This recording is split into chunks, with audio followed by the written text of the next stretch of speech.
D P او حافظ آباد آتف نذیر کی ہدایت پر سماجی برائیوں کے خاتمے اور فحاشی کے اڈوں کے خلاف ٹریک ڈاؤن جاری ہے۔ اسی سلسلے میں تھانہ سکھے کی منڈی پولیس نے چوکی سکھے کی حدود میں واقع گورنمنٹ ایلیمنٹری بوائز اسکول سکھے کی میں خفیہ اطلاع پر کامیاب کارروائی کرتے ہوئے 2 مرد اور 2 خواتین کو رنگے ہاتھوں گرفتار کر لیا، جبکہ 2 افراد موقع سے فرار ہونے میں کامیاب ہو گئے۔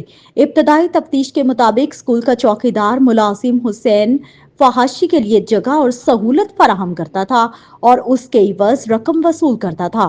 پولیس ٹیم کے پہنچنے پر متعدد افراد فرار ہو گئے، تاہم ملزم عمران اور کاشف سمیت 2 خواتین کو گرفتار کر لیا گیا۔ ملزمان کے خلاف تھانہ سکھے میں مقدمہ درج کر لیا گیا، جبکہ مفرور ملزمان کی گرفتاری کے لیے چھاپے مارے جا رہے ہیں۔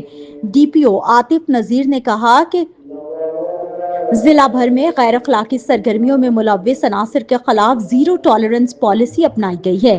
ایسے تمام عناصر کو قانون کے مطابق سخت کارروائی کا سامنا کرنا ہوگا۔ عطا اللہ چاند، 89 نیوز، حافظ آباد۔